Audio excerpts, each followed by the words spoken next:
Hello दोस्तों, नमस्कार। मैं आपका दोस्त कवि शरद अजमेरा वकील आज लेकर आया हूँ एक नई कहानी जिसका शीर्षक है दिल की भड़ास। वीडियो लाइक और चैनल सब्सक्राइब करें, धन्यवाद। कहानी कैसी लगी कमेंट कर बता दें। चलिए कहानी शुरू करते हैं। रूबी बर्तन ऐसे मांज रही थी जैसे कुछ खुन्नस निकाल रही हो।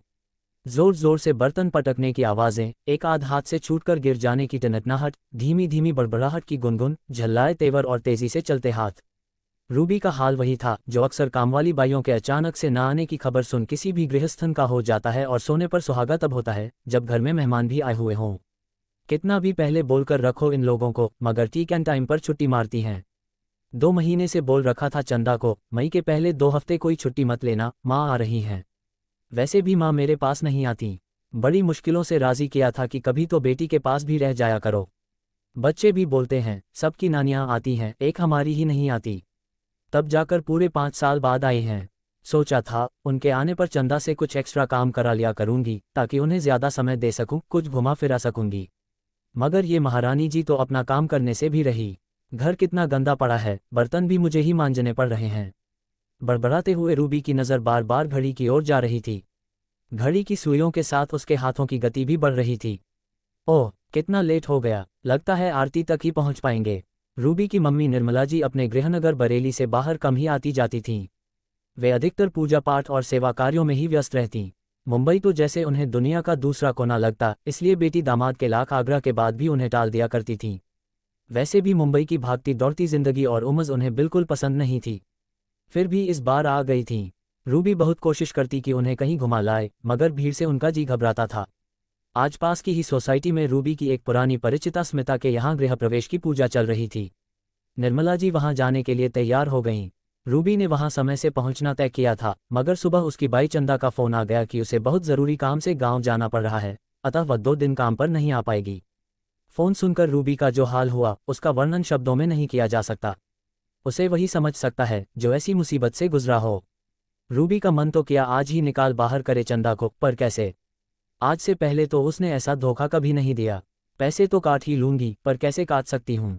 महीने की 2 छुट्टियां तो मान्य हैं, मगर कुछ माँ के आने का तो लिहाज करती। उसकी बड़बड़ जब निर्मला जी के कानों में पहुंची तो वे रूबी को समझाने आ गईं। क्यों इतना खून जला रही हो गुड़िया? ऐसा क्या गजब हो गया? वो भी इंसान है, बाल बच्चों वाली है।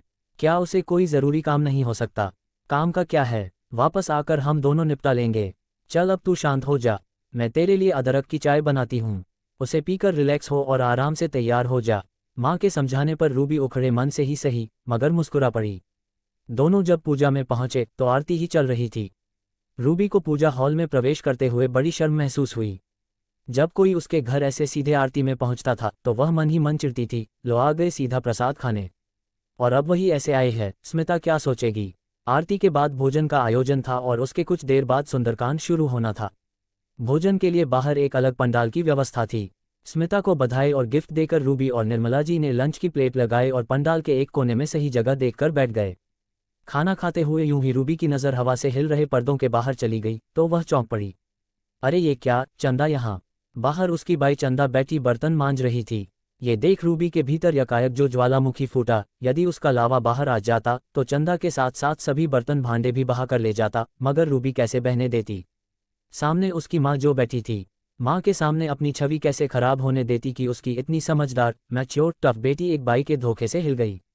खैर, रूबी ने जैसे तैसे खुद को संभाला और प्लेट में बचा खाना लगभग निगला और स्मिता के पास जाकर बातचीत करने लगी। यार स्मिता, एक बात तो बता, ये जो मेड बाहर बर्तन मांज रही है ये तेरी परमानेंट मेड है क्या? अरे नहीं, ये मेरी मेड की पहचान वाली है। मुझे 2 दिन के लिए एक्स्ट्रा कामों के लिए एक मेड चाहिए थी तो वह इसे ले आए। भली औरत है, सुबह से चुपचाप काम कर रही है, जो बोलो कर देती है। अच्छा, कितना लेती है 1 दिन का? अच्छी है तो मैं भी कभी आगे बुला सकती हूँ। रूबी अनजान बनकर पूछने लगी। 500 पर डे पर बात हुई है। सुबह 6 बजे आ गई थी, रात तक रहेगी। इसने मेरी समय पर बड़ी मदद की, इसलिए सोच रही हूँ कल जाते समय कुछ खाना पीना और एक साड़ी दे दूंगी। रिश्तेदारों को बांटने के लिए थोक में मंगाई थी, कुछ बच गई हैं। स्मिता अपनी धुन में बोलती जा रही थी, मगर रूबी के तन बदन में जैसे आग लग गई थी। वाह, मेरे यहाँ से छुट्टी लेकर यहाँ अपनी जेब गरम कर रही है। 2 दिन में 1000 कमा लेगी। आए तो वापस एक बार बताती हूँ इसे। रूबी का मन ही मन भुना भुनाना शुरू हो गया। सुंदरकांड शुरू हो चुका था। लंका दहन की चौपाइयाँ पड़ी जा रही थीं। उधर रूबी के भीतर सुलगी आग में भी लपटें उठ रही थीं। 3 साल में कितना ख्याल रखा उसका। पिछले महीने बीमारी में हफ्ते भर की छुट्टी दी थी। बाकी सब पैसे काटती हैं मगर मैंने कभी नहीं काटे। अपने बेटे के बर्थडे पर उसके बच्चों के लिए भी केक चॉकलेट भिजवाती हूँ। काम बाद में शुरू करवाती हूँ, पहले चाय पिलाती हूँ। हर दूसरे महीने एडवांस पैसे ले लेती है। अभी भी 2 महीने का एडवांस ले रखा है। बड़ा बेटा भी कमा रहा है, फिर भी पैसों के लिए इतनी हाय हाय। मुझसे झूठ बोला। रूबी मन ही मन बुदबुदा रही थी। हनुमान जी लंका जलाने के बाद अपनी पूंछ सागर में डुबोकर बुझा चुके थे, मगर रूबी के हृदय की आग अभी भी नहीं बुझी थी। वह मन ही मन निर्णय कर चुकी थी कि कल से ही दूसरी बाई देखेगी और अपने पैसे वापस लेकर उसे बाहर करेगी। बेटी का ये हाल निर्मला जी समझ रही थी, मगर यहाँ कुछ भी कहना सुनना बेकार था। खैर, दोनों घर पहुंचे तो निर्मला जी हल्की फुल्की बातचीत कर बेटी का मन बहलाने का प्रयास करने लगीं। कुछ रिश्तेदारों की गप्पे, कुछ बचपन के किस्से, पर रूबी अभी भी नॉर्मल नहीं थी। तभी निर्मला जी ने अपने मोबाइल पर फोटो गैलरी खोली और रूबी को दिखाने लगीं। इतनी पुरानी ब्लैक एंड वाइट फोटो देखकर रूबी को बड़ा आश्चर्य हुआ। अरे माँ, ये फोटो मोबाइल में कैसे? मुझसे भी शेयर करो ना। हाँ करूँगी, पूरी एल्बम है मेरे मोबाइल पर। ज़रा देख तो, ये वाली फ़ोटो कैसी लग रही है तू इस फ्रॉक में और ये पापा के साथ आइसक्रीम खाते हुए। खा कम रही थी और गिरा ज़्यादा रही थी। निर्मला जी हंसते हुए बोली, और ये वाली तो गजब है, नौकर के साथ। वो घोड़ा बनकर तुझे पीठ पर सवारी करा रहा है। तब तू 5-6 बरस की रही होगी। अरे, ये तो रघु काका हैं। इन्हें नौकर क्यों बोल रही हो? रूबी ने थोड़ा गुस्से से कहा। नौकर को नौकर न कहूँ तो क्या कहूँ? निर्मला जी ने तुनक कर कहा तो रूबी ने उन्हें घूरा। नौकर भी इंसान होते हैं और ये आपके लिए नौकर होंगे। मेरे लिए मेरे दादा से भी बढ़कर थे। निर्मला जी को रूबी की प्रतिक्रिया देखकर खुशी हुई कि वह अभी भी वे मानवीय भावनाएं महसूस करती है जो बचपन में किया करती थी। कितना प्यार दुलार दिया इन्होंने मुझे, कहते हुए रूबी की आंखों में पूरा बचपन उतर आया। रूबी के दादा गांव के बड़े जमींदार थे। वैसे वे भले इंसान थे, मगर जमींदारी की अकड़ और सख्ती उनके व्यक्तित्व पर हावी रहा करती थी। रूबी का आरंभिक बचपन गांव की साफ सुथरी आबोहवा और सरलता में बीता। रघु काका दादा के मुलाजिम थे। वैसे तो वे बिल्कुल घर के सदस्य जैसे थे, मगर जमींदार साहब की नज़र में तो नौकर ही ठहरे। रूबी का दिन रघु काका की मीठी बोली से ही शुरू होता था। गुड़िया रानी, दिन चढ़ आया है और अभी तलक बिस्तर में दुबकी हो।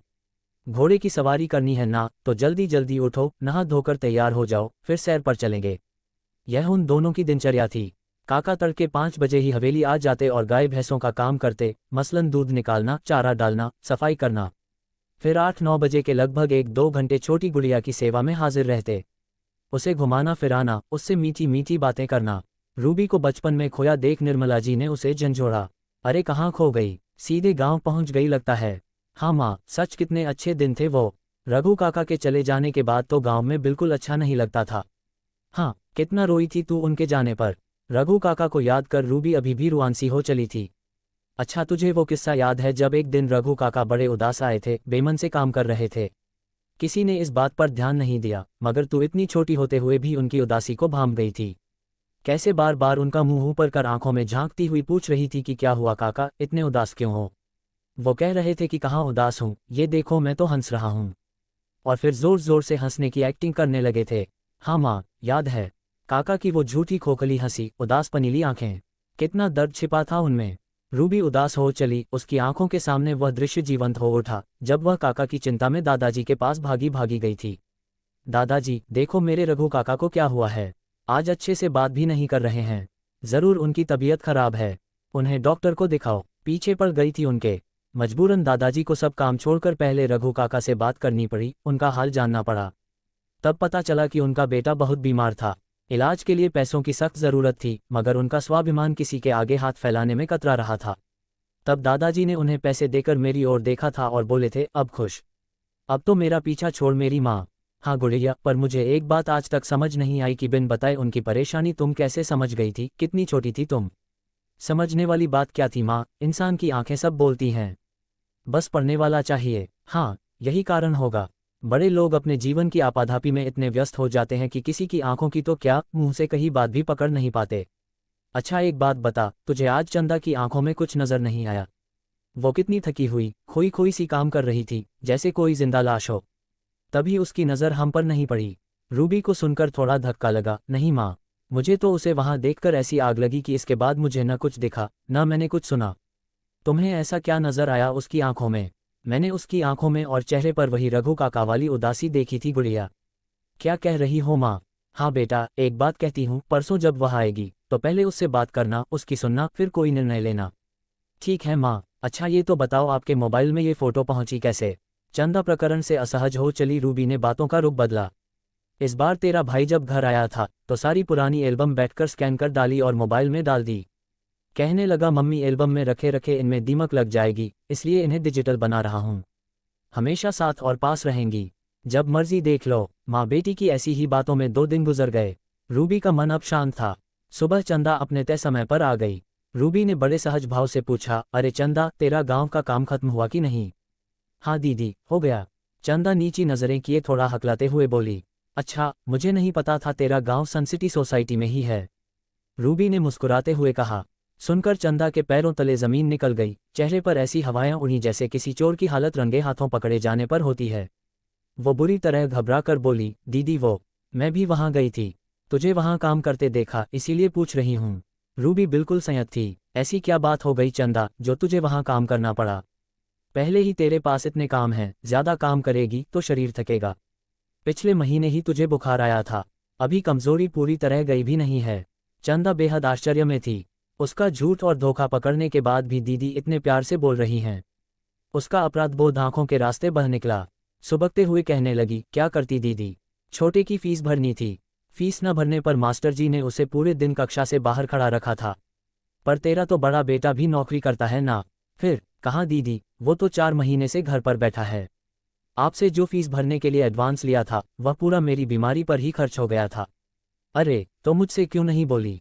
रूबी ने उसके कंधे थपथपाए। क्या बोलती दीदी, एक आप ही हो जो ज़रूरत पर मदद कर देती हो। बाकी लोगों ने तो बीमारी की छुट्टी के भी पैसे काट लिए। आपसे कितना मांगूं? मुझे शर्म आती है दीदी। चंदा बुरी तरह फफकने लगी। मुझे माफ़ कर दो दीदी। माफ़ी किस बात की चंदा? तू आखिर माँ है, अकेले अपने बच्चों को पाल रही है। मैं तो तुझे वहां देखकर ही समझ गई थी कि तू बहुत परेशानी में ही आई है, वरना कभी ऐसा ना करती। आगे से ऐसी कुछ बात हो तो बता दिया कर। मुझसे शर्माने की ज़रूरत नहीं। तू भी तो मेरी ज़रूरत पर कितना एक्स्ट्रा काम कर देती है। लोग ऐसे ही एक दूसरे के काम आते हैं। चल अब चुप हो जा, मैं पहले तेरे लिए चाय बनाती हूँ। चाय पीकर काम शुरू करना। दिल का बोझ उतर चुका था, चंदा का भी और रूबी का भी। रूबी रसोई में चाय बनाने जा रही थी, चंदा पल्लू से आंख नाक पोंछ रही थी और निर्मला जी अपनी बिटिया को देख मंद मंद मुस्कुरा रही थी, क्योंकि उन्हें वहां 35 साल की सेल्फ सेंटर्ड आधुनिका रूबी नहीं बल्कि 6 साल की गुड़िया नजर आ रही थी, जो आंखों की बोली समझती थी।